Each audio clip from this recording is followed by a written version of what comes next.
is Daniela with Bestie Life, and today I get to talk to Rebecca Brady of Seedz Crackers. She is a mom, wife, a business owner, and you will love her story as well as her crackers, and hear about her drive and her fearlessness in accomplishing all that she has. Thanks so much for joining us. Welcome, everyone. This is Daniela with Bestie Life, and today on the podcast, I have Rebecca Brady from Seedz Crackers. If you haven't tasted these yet, you are going to love them, but I don't want to share her whole story, so I'll let her introduce herself. Hi, Rebecca. Hey, Daniela. How are you? I'm good. How are you? Thank you so much for joining me today. Thank you for having me. Super excited. I have loved your crackers, but I also love your story even amazingly more. You like inspire me before I even started doing some of this stuff to just know that you don't have to just be defined by one thing. And you have definitely created such an amazing business and life and everything, but I want to let you tell your story. So share, if you don't mind, a little bit about yourself personally, professionally. Sure. Okay. So as you can probably hear from my accent, I'm not from the US. I'm a New Zealander. I grew up there and then graduated from university and decided to travel for a couple of years. I went to Japan and stayed there for a couple of years teaching English and met my husband, who was Irish. With his job, he got transferred to Singapore. So we went to Singapore for 10 years. Then had a couple of babies, got married, had some babies, got transferred back to Japan for another 10 years. And then I looked after the children in Japan. Then we got transferred to Buffalo, New York 5 years ago. And here I am. So I got here. I couldn't find a job. So I thought, okay, why don't I do something, think about what I really want to do something for myself, something I love. So I thought, I really love nutrition. I love good food. And I've always wanted to do my own business. And I've been making crackers and roasted seeds forever. So I thought, hey, why not? I'll give it a try. And I now have a job, a big job. And I employ about 12 refugees now. So I have a job and some other people have a job. And we make roasted seeds and crackers and supply them around the US. And they're also available nationally or internationally through your website? Just nationally. Nationally. I love it to be international. Yeah, but the shipping, the expiry date's not good. And the logistics of that's just a little bit too much of a stretch. And so definitely for those of you listening in the US, I will have all the details on how to find Rebecca's Crackers in the show notes. So please make sure you catch those. But you definitely started this totally grassroots, like this started in your kitchen, making a recipe that you had for years, right? Exactly, yeah. I couldn't sell anything that I was making from home, which actually ended out pretty well. I had to have a license. Well, first of all, I thought I could sell from my own kitchen, but then I found out anything with seeds in it, you have to cook in a registered kitchen. Okay. So I rented from a tiny little kitchen in Buffalo. It was a very old space, but had a lot of good equipment, and I was charged by the hour.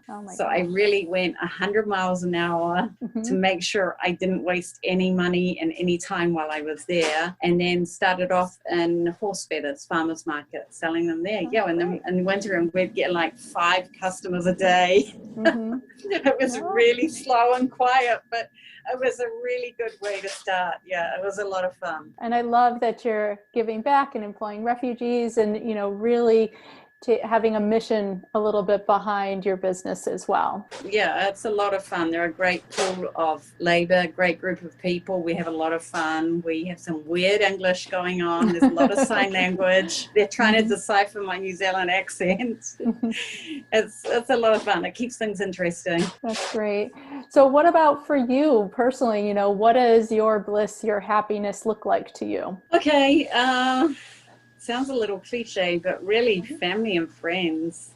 It's what it boils down to, right? I love our family dinners together. At the end of the day, we don't have a lot of time as with everyone else. The kids are involved in a lot of sport. There's a lot going on with school. I have work, my husband works. So we really try at night to make sure we have that hour or hour and a half together. you know, it's not always perfect. There's definitely some family fights going on between all the bliss of eating a nice happy meal together. But yeah, it's a nice time. I really love that, and being with friends. Yeah, eating, drinking, and having a nice time together. But I love it, and I don't think it's cliche. Sometimes, you know, it's like I've talked to people from all over the world, and I love that, you know, that commonality connects us, that everyone, you know, is looking for that connection with their family. Even if it's at the top of our lungs sometimes, it's like we're still connected. It's really nice. And I feel like these past few months, we've had a great time together, you know, and my son is nearly going to university. So I have that in the back of my mind that we're probably not going to be able to do this again for a while. Well, hopefully he gets to university somewhere, right? Yeah. Right. Yeah. So what do you do for yourself? You know, you're running a business, which I'm sure is a full-time job, you know, beyond the normal 9 to 5. How do you take care of you? Well, I play a lot of sport. I really love getting out and being with other people. I'm very competitive, so I don't like being used. I'm not good at losing. I'm kind of childish. So I play, it's a sad story at the moment, of course, but I play a lot of squash. I used to play tennis. In fact, top seeds is a pun. I don't know if you know the definition of it. Oh, a top seed is the top performer in sport. Okay. So like Serena Williams is a top seed in tennis. Gotcha. Yeah. And so you are the top seed in crackers. Exactly. And on my business card, I'm the top seed. There you go. So some people look at the card and they go, I thought you were the owner. I go, oh yeah, I am, but it's just a fun kind of game. I'm like the top seed. You know, I don't have to be serious and put owner or CEO or something. Yeah, so I play a lot of sport. So I kind of tweaked it a little bit this summer. With squash, we weren't able to play a lot. So I got back into playing golf because I had a little more time to play golf. I wasn't at my kids' soccer games and what have you, because it was all cancelled. So that's been a lot of fun getting back into playing the sport that I played pre-kids. You know, it's nice. Right. Yeah, you know, whether it's reconnecting to old activities or just being able to pivot and adapt, I think are definitely great ways to kind of find that bliss and that happiness and find time for yourself, because it can't always look one way. You have to be able to adapt. Yeah. And for a long time, I think you'll know as a mother, the feeling of guilt. When you're not with your family. And, you know, like I said, that dinner time is so sacred to us. And I do give the kids a little bit of grief if they're not going to be there, because I know I don't see them during the day. So when Monday nights was our golf night. So I did feel like, oh, am I breaking the rules a little bit here? But sometimes you have to, you know, if I didn't do it then, I wouldn't have time. And I think you bring a better you back, you know, by knowing you had that fun with your friends and all that. Exactly. And I actually think in the end, maybe the family also enjoys a break from me, but also kind of likes to see that I have a life as well. I'm not just racing around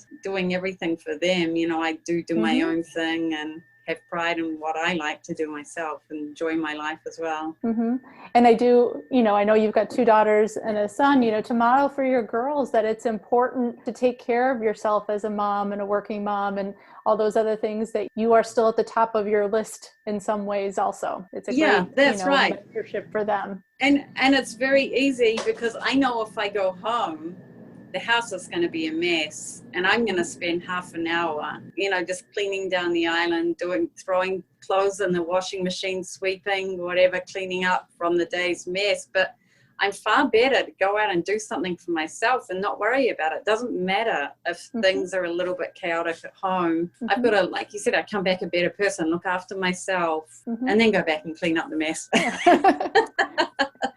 So I don't know if this little list you had answers that question, but what are some of the things that stress you out? Oh, yeah. I don't know. I don't like not being able to do something. So, which kind of works quite well in terms of, like, I don't like it if I get an order for the crackers. Okay. I don't like to leave it for too long, which sometimes works and sometimes doesn't. Because when it's an order for, I don't know, let's say a pallet, which is say 1,000 boxes of crackers, I really want to fulfill it almost immediately. So, but that's not practical when it comes down to staff. You want to have a steady flow of hours for everyone. You can't suddenly have this peak where everyone goes crazy making crackers for 2 days because we have an order. You still have to maintain this regular, everyone needs their 8 hours a day kind of thing, you know. So yeah, not getting things done immediately. I want it done now, and maybe am I a control freak? I don't know. I like to be in control of things and know we're going to get things done. So what would people think you have together, but you don't always feel like you do? That's a really tough question, because I don't know what people think I have together. I don't know if I look like a hot mess to everyone. No. That's what I feel like half the time.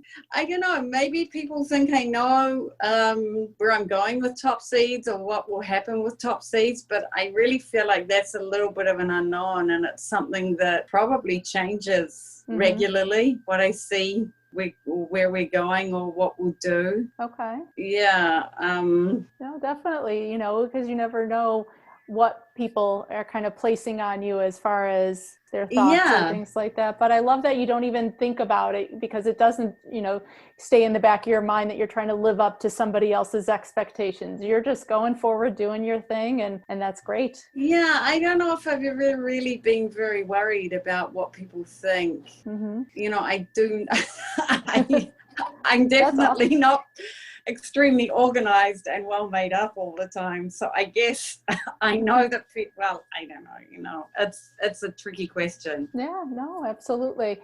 Is there anything, like, I know you've already taken such a huge leap, you know, in starting this, but is there anything you think you would do if you knew you couldn't fail, like it was a guaranteed? Oh, Daniela, this is a tricky one as well.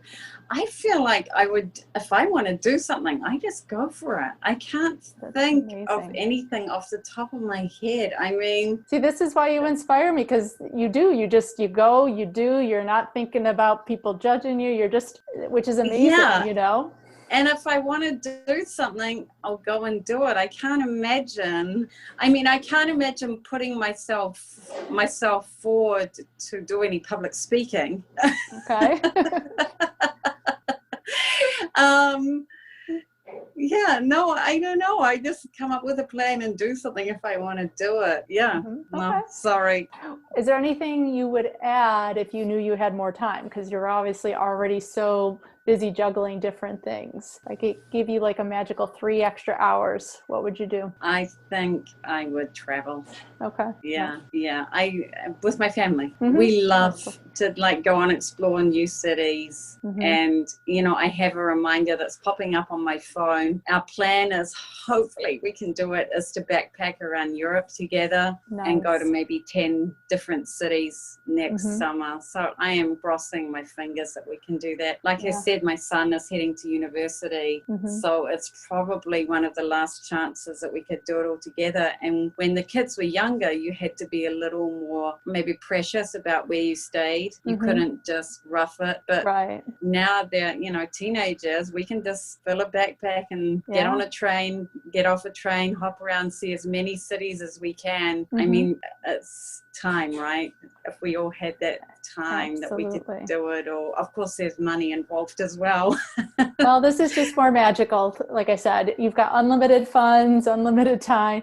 Definitely, I think, you know, back to that family and those experiences, you know, moments over things, you know. So what would you say are the things then that you're most grateful for, you know, your 3 Gs? Definitely, it sounds like family. Yeah, family. You know, I'm really grateful for the opportunities I've had. When I think about, you know, in the end, it boils down to a little bit of luck, doesn't it? About where you're born, for a start. You know, if you're born in a nice place with a stable government, some nice parents in the mix who really want you to achieve, and they want you to be happy in life and succeed. I mean, yeah, I had all of that. I lived in a nice place. I had some nice sisters who kept me on my toes. Like I said, I'm competitive, so they were also competitive. So I'm really grateful for them. We had a lot of fun growing up together. But yeah, the opportunity is a big thing. I see some people, it's luck. Yeah. If you're not born at the right time in the right place, you definitely we're not born with equal opportunity. And I know hopefully, that's things that as a world, as a country, we're working towards changing in so many ways. Yeah, that's right. And it's not fair when I look at things. I think, gosh, that's really just, we had different experiences throughout Asia too, just seeing various levels of poverty and it wasn't anything to do with them. Everyone's just trying to get along in life and improve themselves. But if you don't have the resources, you can't, right? It's hard. I think definitely your opportunities have given you great perspective based on all the different countries and lifestyles you've been able to be a part of. Yeah, I have been very, very lucky. I know that, and it's I'm thankful for it too. I'm lucky. So, well, thank you so much, Rebecca, for taking a break from baking the crackers to spend some time with me and my listeners today. Like I said, we'll have in the show notes how you can access and find Top Seedz, whether it's at a local store near you or how to order them online. And please leave us any comments, let us know any questions you have, and I look forward to talking with you soon. Thank you so much again, Rebecca. Thanks, Deanna. That was great. All right, I'll talk to you in a bit.